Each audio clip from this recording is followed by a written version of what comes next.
So if you clicked on this video, you're probably interested in going off-grid, or at least pursuing a more simple lifestyle. And I think that's great. The world is banana lands out there, and I don't think I need to really get into it. You know what I'm talking about. So I think that's awesome. So in this video, I was looking around the yard the other day and realized that I have 4 livable structures set up in the yard. And I've lived in 3 out of the 4. 1 you can absolutely live in, and I'm gonna go over all of them, but show people the different options that you have if you're looking to get started off-grid, regardless of how much money you have. But my Instagram inbox is full of people that are excited. They're getting land. They want to go off-grid, this and that. They have questions. How do I go about this? How much does it cost? What about this and that? I think that's awesome. And I'm glad that there are people that are pursuing this lifestyle, because I didn't grow up like this, but I dove into this lifestyle head first, and I just figured it out as I went. And I got to say, it's the best decision I've ever made in my life. But you know what the beauty of living off-grid is that there are no surprises. Everything is so simple. We heat with wood. As long as we keep a fire going, we have heat. There's no thermostat, there's no furnace that can take a crap all of a sudden and have an unexpected $4,000, $5,000 replacement cost. You know, with our water situation, there's no pumps, nothing can freeze, nothing can back up, nothing. For our bathroom needs, I have an outhouse. Sierra uses an indoor composting toilet that runs on just sawdust. There's nothing that can fail. But that's what I love about this. You know, when you have a setback, it can be really frustrating. You think you're getting ahead and then something goes wrong like that, and then you realize, oh crap, I'm not as ahead as I thought. That's frustrating, but that's what I love about this, is that there's no unexpected setbacks. You can sleep well at night knowing that nothing can go wrong because you are producing everything yourself and you're not relying on a whole bunch of technology or stuff that will eventually fail.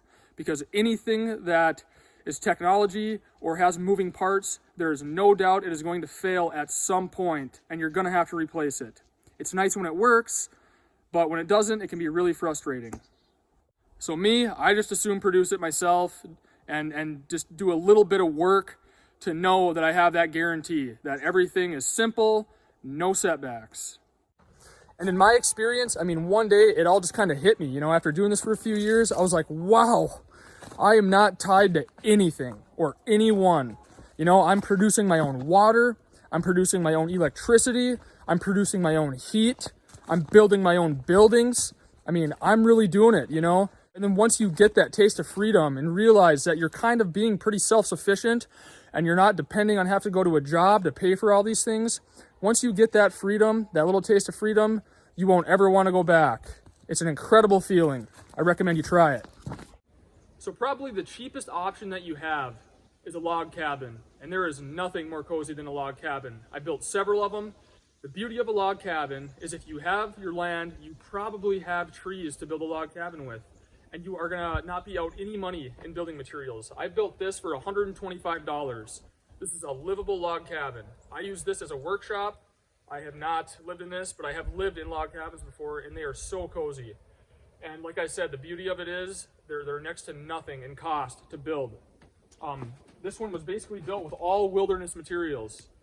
Any lumber that I used on it was reclaimed. It was a building that was getting torn down, so I went over there and scored some lumber.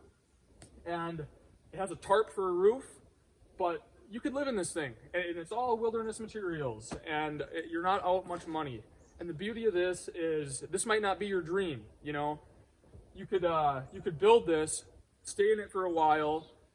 You save money like crazy when you don't have a house payment or rent. I mean, that's why this lifestyle is probably appealing. And you start putting money away, then you work towards something better, right? That's what you do, is you just keep progressing and progressing. And that's one thing I've learned with my off-grid voyage here is you can't have everything at once. Like I started off with no money, but I lived very cheap. I built a little building out of pocket, a simple building.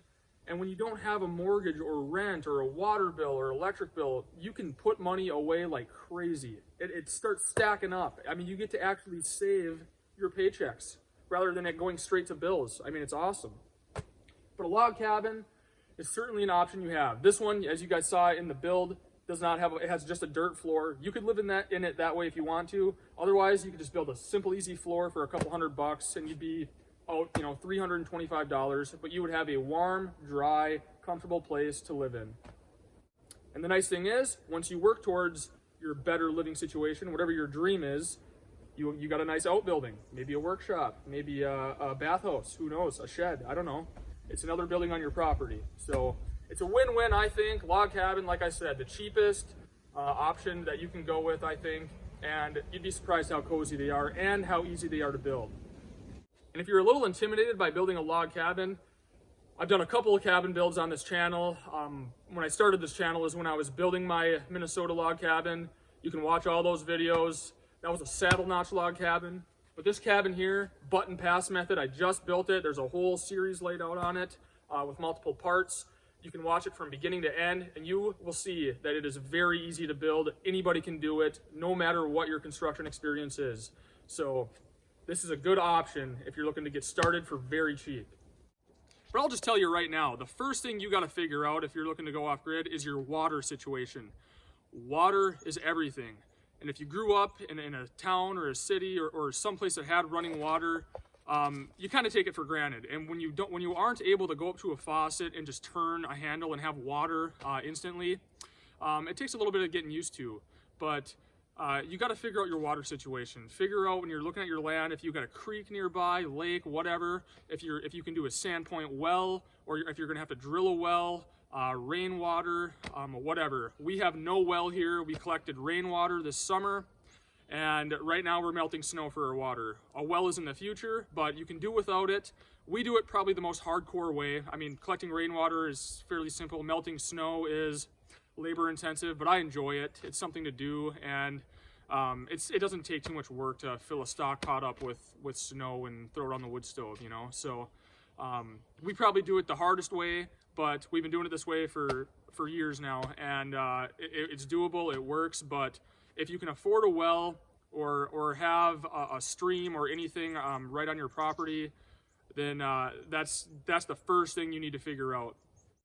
Another option you have, and people are starting to do this, and it's starting to become popular, which is great, is a wall tent. I just got this. I have never lived in a wall tent. I know several people that have lived through Alaskan winters in a wall tent. Just the tent, nothing built inside, nothing, just a wall tent. So you can live in it in the most extreme climates that there are, and you'll find that it's actually quite comfortable, and as comfortable as a cabin, really. And the nice thing about it, hey, it's kind of a loophole, you know? It's a tent. It's not a building, it's a tent. So don't think you need a building permit for a tent, do you? At least not in my world, it's a tent. So that's an option.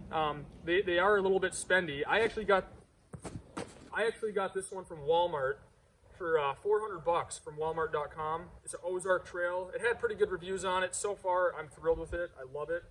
It's only 10 foot by 12 foot, so a little small, but 2 people could absolutely stay in this. Maybe 3.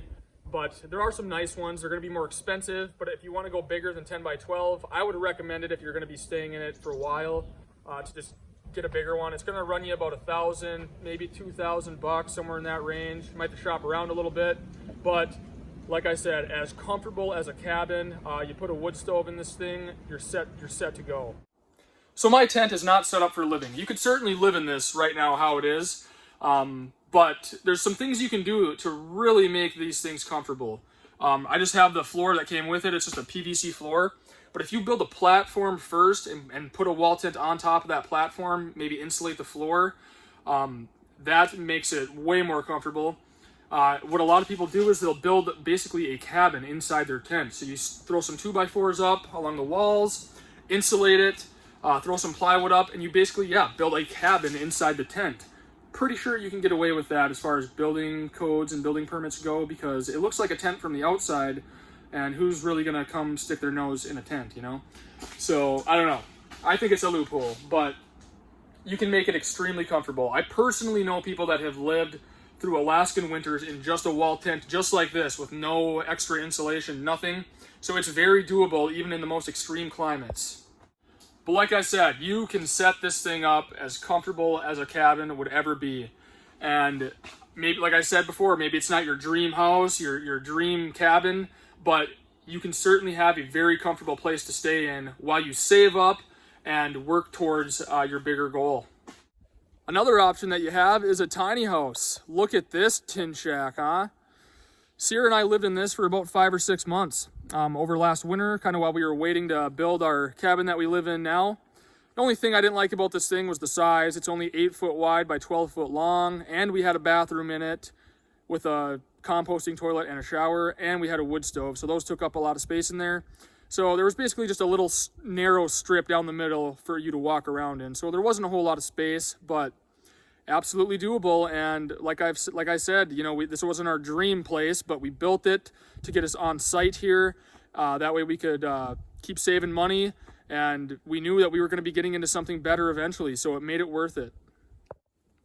But very easy. We just built this thing right on top of a snowmobile trailer, and those videos can be found on this channel as well. If you go back, you can watch that whole build. And yeah, it served us well. Right now it's basically a shed, but we got our money's worth out of it, and it allowed us to keep saving money to work towards our goal. Another beauty thing about a tiny house is, depending on your area, I think most places, if something is on wheels or on a trailer like this, you don't need a building permit for it because it's mobile, it's movable. So that's a major advantage as well.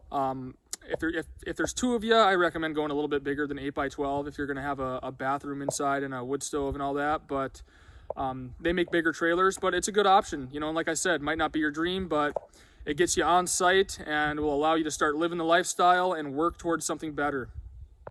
So here is our home now. It's a 20 by 32 stick frame cabin with a loft upstairs, and all of our weird living situations, that little tin trailer, the log cabin, I mean, all of it was so worth it, honestly. I mean, you can't have everything at once. Like I said, it's a work in progress. You know, we're young, we didn't have a bunch of money, and we just knew we had to work for it. You know, you got to work for things in life. At least most of us do. But anyways, it was all worth it to get to this point. This build is on this channel as well. You can watch it from beginning to finish. And anybody can do this as well. If you don't have any construction experience, you can swing a hammer, you can pound nails, you can learn, you can watch videos, you can read books. Anybody can do it if they want to do it. I mean, I'm not an expert I'm not even a carpenter. I just build things. I just go for it. Like I said, 95% of the battle is just getting started. Because once you get started on something, you're gonna figure it out. Especially when you start getting some money invested into it. Then you really, the pressure's on to figure it out. And you will. So if you find yourself watching similar channels to this one, or similar videos, similar types of content, you're watching it for a reason. You have an interest in it. And if you've ever thought about going for it and living a more simple life, my advice is to just go for it. Just go for it, and what's the worst that's going to happen? You decide you don't like it, and you go back to what you were doing. It's worked out very well for me, my girlfriend Sierra. We've set ourselves up to have a pretty fun, pretty low-stress life. A little bit of sacrifice, you know, at the start, living pretty frugal, pretty cheap, living in some pretty interesting shacks, but it's all worth it. But I can say, before I totally dove headfirst into this, I was somebody that watched a lot of off-grid channels and you know, cabin building and tiny house living and all that, because I knew I wanted to live simple and live cheap and try to put myself in a position where I could get ahead. And so I was somebody, just like a lot of you, that didn't know where to begin, but knew I was interested in it, knew I wanted to pursue this type of life. And yeah, like I said, there's really no rocket science to this. You just do it. You just go after it and you figure it out.